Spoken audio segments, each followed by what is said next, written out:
আপনি জানেন কি মানুষ কেন গরিব হয়? এটা কর্ম না করার ফল নাকি ভাগ্য? ভাগ্যে যা আছে তাই হবে, কর্ম করব কেন? এটাও হয়তো বলতে শুনেছেন অনেককে। যদি মনোযোগ দিয়ে আজকের এই ভিডিওটি দেখেন তাহলে এই ভিডিওটি আপনার জীবন পরিবর্তনের জন্য ওসিলা হতে পারে ইনশাআল্লাহ। বিষয়টি পরিষ্কারভাবে আলোচনা করব। ভিডিওটি একটু লম্বা হতে পারে। সম্পূর্ণ বিষয়টি ভালোভাবে জানতে হলে একটু সময় নিয়ে শেষ পর্যন্ত দেখতে থাকুন। উদাহরণস্বরূপ, আপনার ঘরে চাল আছে, ডাল আছে, শাকসবজি আছে। এবার আপনি রান্না না করে বিছানায় শুয়ে শুয়ে অপেক্ষা করতে থাকলেন। ভাগ্যে থাকলে ঠিক খেতে পাবো। আপনি যদি এভাবে সময় অতিবাহিত করতে থাকেন, যদি রান্না না করেন বা কেউ রান্না করে না দেয়, তাহলে কি সেটা অটোমেটিক রান্না হয়ে আপনার সামনে চলে আসবে, নাকি সেই খাবারটা পাওয়ার জন্য কর্ম করতে হবে? এক্ষেত্রে উত্তর দেবেন অবশ্যই কর্ম করতে হবে। এমনই ভাবে যদি কেউ বলে ভাগ্যে থাকলে জান্নাত পাবো, জান্নাত পাওয়ার জন্য প্রচেষ্টা করব কেন?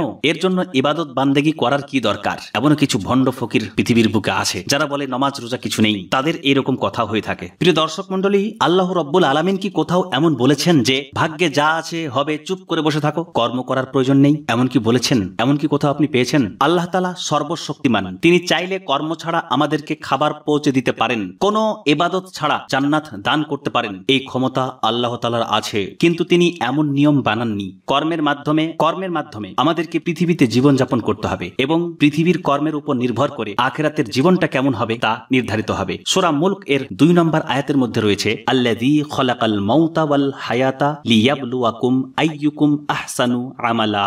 যিনি মৃত্যু ও জীবন সৃষ্টি করেছেন যাতে তিনি তোমাদেরকে পরীক্ষা করতে পারেন যে কে তোমাদের মধ্যে আমল অর্থাৎ কর্মের দিক থেকে উত্তম। স্পষ্ট বোঝা যাচ্ছে যে আখিরাতের জীবন সুন্দর করতে হলে পৃথিবীতে সুন্দর আমল বা কর্ম করতে হবে। এমনই ভাবে পৃথিবীর জীবন সুন্দর করতে হলে তার জন্য কর্ম করতে হবে। মুমিন মুসলমান হালাল পথে যদি সঠিকভাবে কাজ করে তাহলে এর মাধ্যমে দুনিয়া ও আখিরাত উভয় অর্জন করতে পারবে ইনশাআল্লাহ। যারা গরিব হওয়ার জন্য শুধু ভাগ্যকে দোষারোপ করেন, আমি আজকের ভিডিওর মাধ্যমে পবিত্র কোরআন ও হাদিসের আলোকে তাদের চোখ খুলে দিতে চাই। এরপরে যদি কেউ না বোঝেন তাহলে সে না বোঝার জন্য কঠোরতা অবলম্বন করে বসেছেন, তাকে বোঝানো সম্ভব নয়। প্রিয় দর্শক মণ্ডলী, গরিব থাকার পেছনে যে সমস্ত কারণ রয়েছে তার মধ্যে থেকে কয়েকটি কারণ সামনে রাখছি যাতে বাকি আলোচনা বুঝতে সুবিধা হয়। 1 নম্বর, শিক্ষার অভাব। কোন রকমের শিক্ষা তার কাছে নেই। না দিনী শিক্ষা আছে, না দুনিয়াবী শিক্ষা আছে, না 5টা জ্ঞানীগুণী মানুষের সঙ্গে বসে কিছু শিখেছে। 2 নম্বর, তাকদীর সম্পর্কে অজ্ঞতা। তাকদীরের উপর আমাদের সকলের ঈমান আছে, তাকদীরের উপর ঈমান রাখতে হবে। যদি কেউ তাকদীরের উপর ঈমান না রাখে তাহলে সে মুসলমান হতে পারবে না। তাকদীর সম্পর্কে অজ্ঞতা বলতে সে বুঝে বসেছে যে তাকদীরে যেটা আছে সেটাই হবে, কর্ম করার প্রয়োজন নেই। 3 নম্বর, পরিশ্রম না করা। যা আছে হবে, পরিশ্রম করে কি করব এই বলে পরিশ্রম করেনি। 4 নম্বর, অলসতা। সর্বদাই বসে বসে সময় কাটিয়েছে, অলস ব্যক্তি হিসাবে নিজেকে গড়ে তুলেছে, কোন রকমের চেষ্টা করেনি। 5 নম্বর, সঠিক গাইডের অভাব। এটা গুরুত্বপূর্ণ একটি কারণ। পিতামাতা ঠিকভাবে গাইড করেনি যে কোন পথে চলতে হবে। একটা শিশুকে পিতামাতা যেই পথে গাইড করবে সন্তান সেইভাবে গড়ে উঠবে। তাহলে ছোট্টবেলা থেকে বাবা যেমন ছিল সন্তানকে সেইভাবে লালন পালন করেছে, সন্তান সঠিক গাইড পায়নি বলে অর্থনৈতিক বিষয়ে স্বাবলম্বী হতে পারেনি। আবার সমাজে এমনও কিছু মানুষ পাবেন মেরাজ সূত্রে অনেক জমি জায়গা পেয়েছে, কিন্তু একের পর এক বেচে সে শেষ করে দিয়েছে। সে নিজে বেশি উপার্জন তো করতে পারেনি, বরং যতটুকু ছিল সেটাও শেষ করে ফেলেছে। প্রিয় দর্শক মণ্ডলী, আসুন এবার সমাধান নিয়ে একটু আলোচনা করি। ইনশাআল্লাহ চোখ খুলবে এবার। মহান আল্লাহ তাআলা পবিত্র কোরআনুল কারীমের মধ্যে বলেছেন, ওয়া আল্লাইসা লিল ইনসানি ইল্লা মা সা। আর মানুষ যা চেষ্টা করে তাই সে পায়। এছাড়া সূরা জুমার মধ্যে রয়েছে, ফাইদা কুজিয়াতিস সালাতু ফান্তাশিরু ফিল আরদি ওয়াবতাগু মিন ফাদলিল্লাহি ওয়াজকুরুল্লাহা কাসীরাল লাআল্লাকুম তুফলিহুন।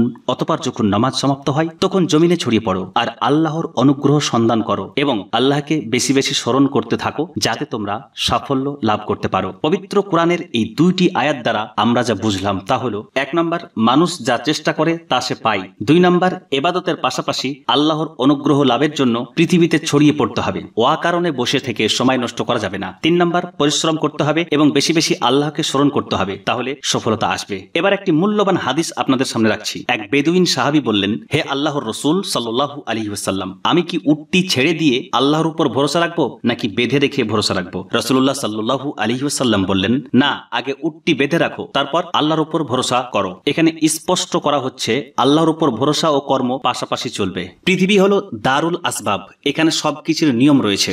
প্রত্যেক মুসলমানের ঈমান আছে আল্লাহ সব করতে পারেন। আল্লাহ তো চাইলে একদিনে 7 আসমান সৃষ্টি করতে পারতেন, কিন্তু 6 দিনের কথা এসছে। তার মানে এটা নয় যে আল্লাহর ক্ষমতা নেই। আল্লাহ তাআলার সম্পূর্ণ ক্ষমতা রয়েছে। আল্লাহ তাআলা একটা নিজাম সৃষ্টি করে রেখেছেন, এইভাবে আমাদেরকে চলতে হবে। হাদিসটি দ্বারা স্পষ্ট বোঝা যায় নিজে কর্ম করতে হবে, আল্লাহর উপর ভরসা রাখতে হবে, তাহলে সফলতা আসবে ইনশাআল্লাহ। আমরা সকলে জানি হেফাজতের মালিক আল্লাহ। এখন কি আমরা ঘরের দরজা খুলে দিয়ে এই বলে থাকবো যে আল্লাহ হেফাজত করবেন। বড় বড় ইনস্টিটিউশনে সিসি ক্যামেরা লাগানো আছে, তাহলে কি তারা এইভাবে সিসি ক্যামেরা না লাগিয়ে শুধু কি বসে থাকতে পারে যে আল্লাহ হেফাজত করবেন, আমাদের এই সিসি ক্যামেরা লাগানো বা গার্ড রাখার কোনো প্রয়োজন নেই? না, এমনটা হয় না। বারবার বলছি, আল্লাহ সর্বশক্তিমান। আল্লাহ ইচ্ছা করলে বান্দার কোনো কর্ম ছাড়াই আল্লাহ তাকে সবকিছু পৌঁছে দিতে পারেন, কিন্তু এটি পৃথিবীর নিয়ম নয়। যদি তাই হতো তাহলে ইসলামকে বাঁচাতে বড় বড় যুদ্ধগুলিতে সাহাবাগণ অংশগ্রহণ করতেন না, সবাই বাড়িতে বসে থেকে আল্লাহর উপর ভরসা করে থাকতেন। এমনটা কি হয়েছে?